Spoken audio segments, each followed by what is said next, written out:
Welcome to the DMV Virtual Office.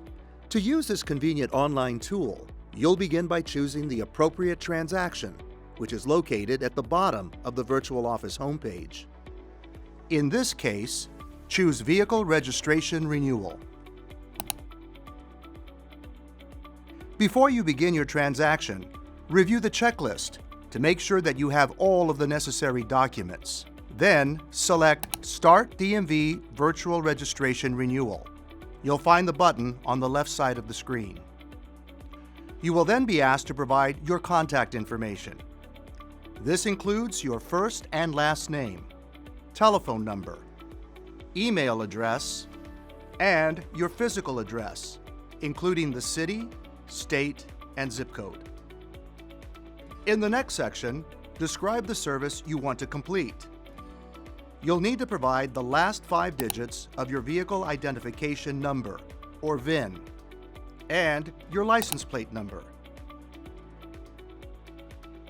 Under the heading Transaction Documents, the first question will help you determine whether you can proceed using the DMV Virtual Office. Remember, the DMV Virtual Office is for complex transactions that previously required an office visit to provide necessary documentation that you can now upload with a computer or smartphone. If you don't meet this criteria, you'll be instructed to use DMV's online registration renewal system, which will be much faster. When you have finished this online form, check the box next to I'm not a robot. Then click Submit. You'll receive a reference code, similar to the one on the screen. It'll be sent to your email address. A DMV customer service representative will then begin processing your request, and we ask for your patience during this process.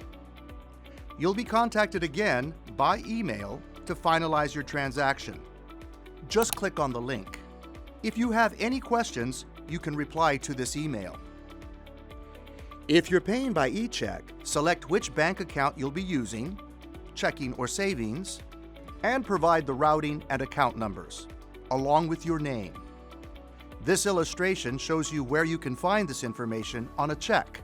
If you're paying by credit card, provide the requested information, such as the name that appears on your card, your account number, expiration date, and security code. Remember, you must submit payment and all necessary documents to complete the transaction. If there are any questions about your application, a customer service representative will contact you. Otherwise, you'll receive a transaction complete notice. Thanks for using the DMV Virtual Office.